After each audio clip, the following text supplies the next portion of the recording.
Hello guys, my name is Diego Pacheco and this will be another video about Rust.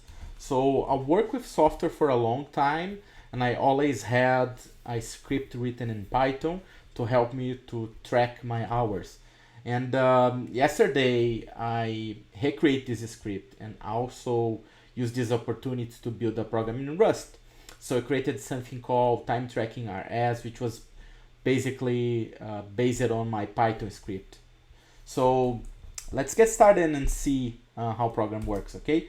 So here I have the program compiled already.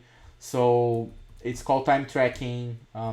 You pass how many hours you work it, how many holidays or day offs do you wanna take off, and the name of your project. If you don't put anything, he will just call it work, all right?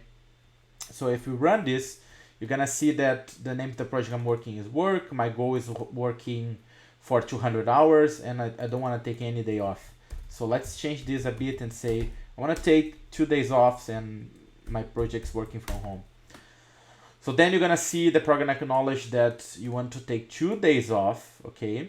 And then today is 2nd of May 2020. There are 21 business workable days.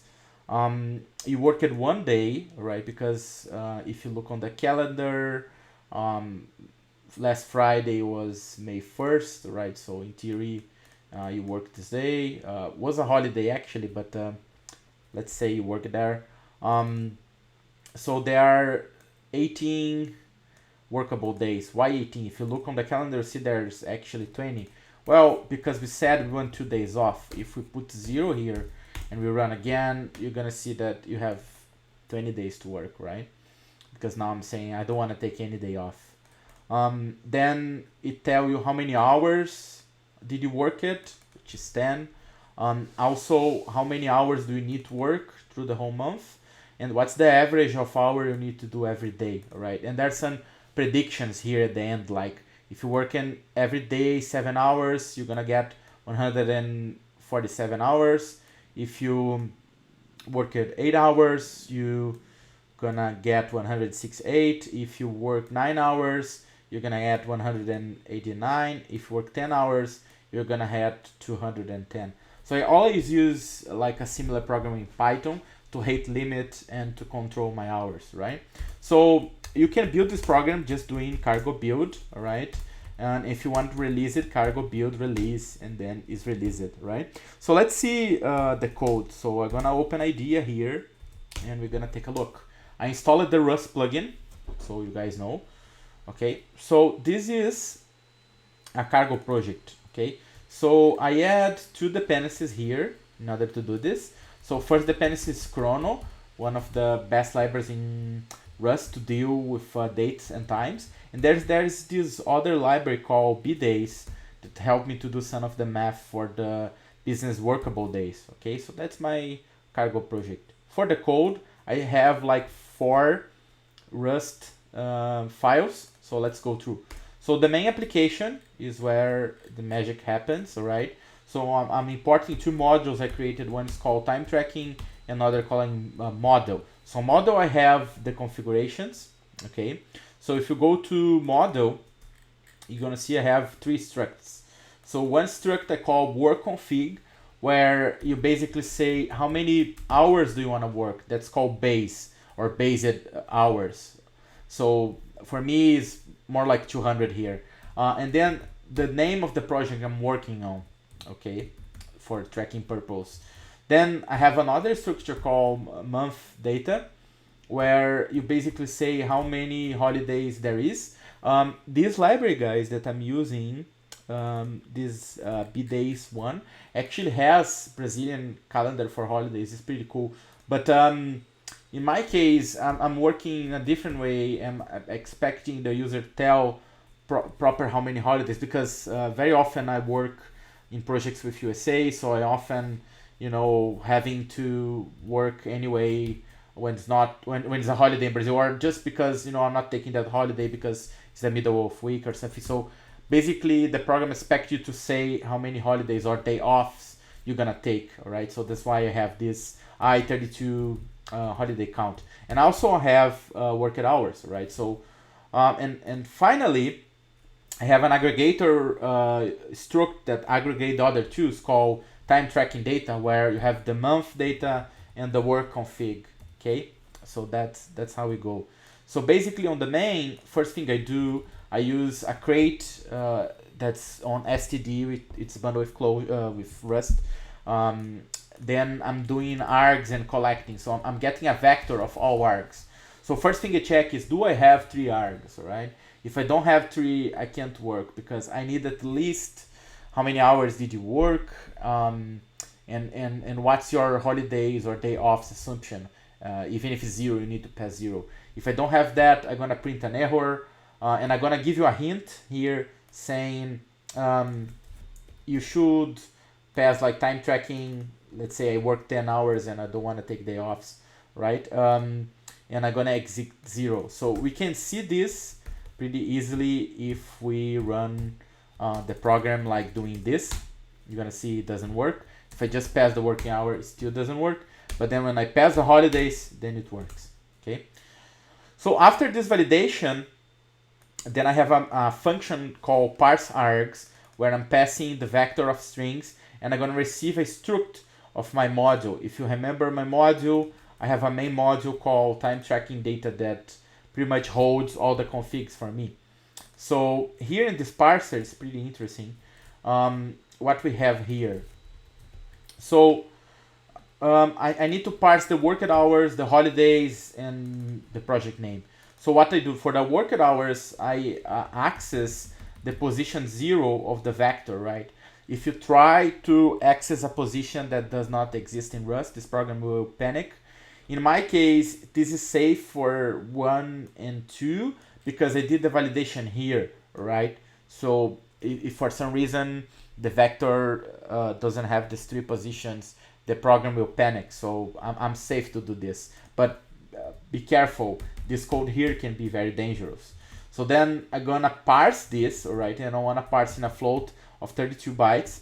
And then I wanna do unwrapped OR, because it means I'm gonna try to parse it. If I parse it, unwrap the value.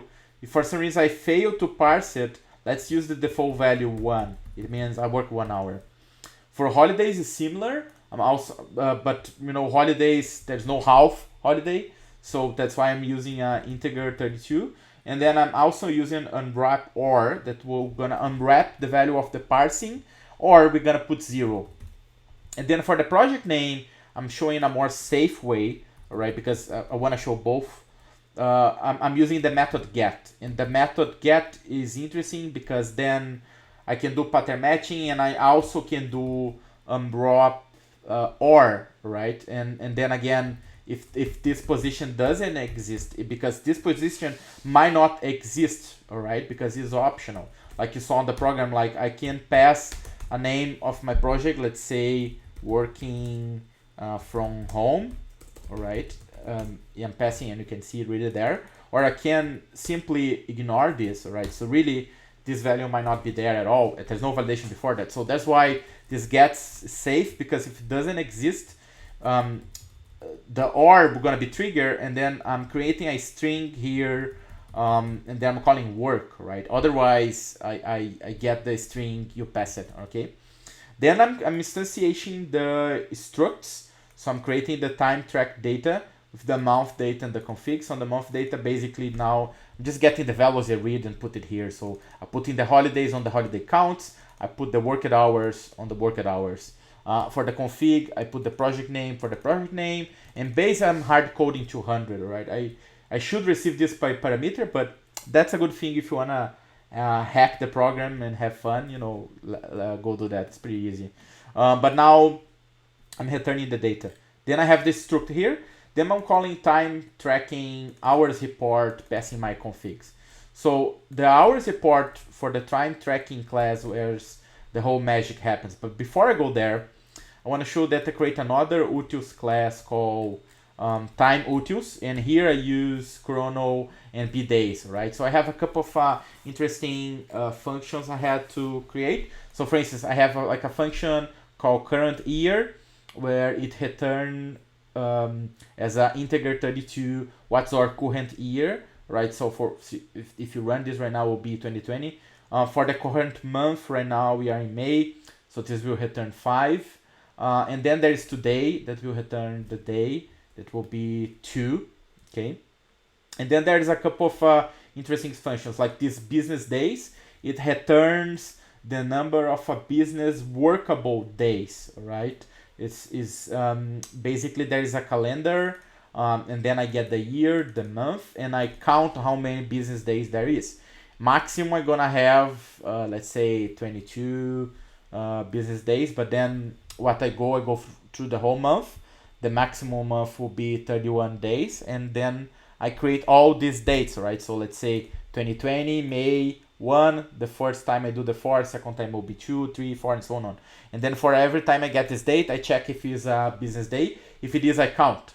And then in the end, I return the count. So that's how I know the workable days. There's another interesting one to see how many days did I work, right? So here, the assumption I make is if it's on the past, I worked, all right? Because I'm good employee, I always working. So basically what I do is I get today. In Clojure you can do this as and as a type to do a casting. So I get today as a unsigned 32. Then I get my calendar. I'm getting the current year and current month. And I do a very similar logic as the previous. But now I want to stop when I get in today. So I'm counting business days stopping today. That's how I know how many days I'm working. And then I have one that does the diff, right? These are the available workable business days and how many days I work, and do working days minus working days. And I use the other two functions and just subtract one from another, right? And that's it. So this time utils, I use it on my time tracking, which is pretty much like a report builder, right? Strings in Rust are really annoying, right? So this is one of the things I did. Because I kind of have flat all the files in the same folder, right? In order this to work, I had to do this, right? So I'm using the time utils, and also I'm using the model for config. So I had to pass this macro path telling to Rust where the file is. And for the struct, and then I have to put this thing here, right, in order to work. And then I had to do the imports, which in Rust is use, right? And then I have a few methods, like I have the hours report, which is the main one called here on the main method, and I have other two to help me to build the report. And then the report is this report you are seeing here on the program, right? So basically I'm using format a lot. So I get today, start first of all. I'm using the time utils, get today, transform in string. And then I get a mutable string, and in Rust, I'm doing format to build that, right? So I'm formatting like the header of the program, putting the name of a program, my name, and then I'm gonna put here the project, goal for hours, and days off, right? And this will be right here. So here we have the name of the project, we have how many works do you wanna do in base, and the holiday count here with data, month data, and then holiday count. Then I'm putting more info, like today is, and then current day, current month, current year, because you can see here's how I formatting the data. Then how many business days I can work. Then I'm calling time utils business days. For the work days, I'm calling time utils work days. For the remaining days, I do workable days minus the holiday count, because I cannot do all these days. And then for the worked hours, I just get what is on the config. And then I need to calculate two things. I need to calculate how many hours in average I need to do, and also do some predictions. So to calculate, I have another function here. So here I create another mutable string, all right, with format, and then I'm getting the total number of hours. So basically I get the base hours minus the ones I work, so I know the ones I'm missing, all right? So this is the first line of the report. And the second one, I need to know in average how many hours do I need to work. So first thing, I need to figure out how many hours did I work, right? So I get the base hours, and I get the ones that I work. Then I need to know how many days I have to work. Then I have the workable days function, and also this we're gonna go out to the time utils, as you can see, right? You can see I'm calling directly a function because on the top, right, I have this use, create, time utils, and then I have the name of the function here. So I'm importing the function, all right, which is pretty cool. Then I need to calculate the available days. I'm getting the workable days, and also reducing the holidays, right? And then to do the average is pretty simple. I see how many hours I still need to work, and I divide by the days discounting the holidays, and then I print here, all right? And for the predictions, it's pretty much simple. I just get how many business days do I have, and I multiply by 6, by 7, 8, 9, and 10. And for the predictions, I'm not counting the holidays, all right? At the end, one thing you might realize here is like report is mutable. I'm all the time formatting and putting the report back, and the first thing I put the report. So always like my first characters here are for the report itself, and then what's following is what I'm appending there, right? So that's how I'm doing with Rust. So that's it, guys. That's the code. This is on GitHub as well. I hope you guys like it. See you next time. Bye.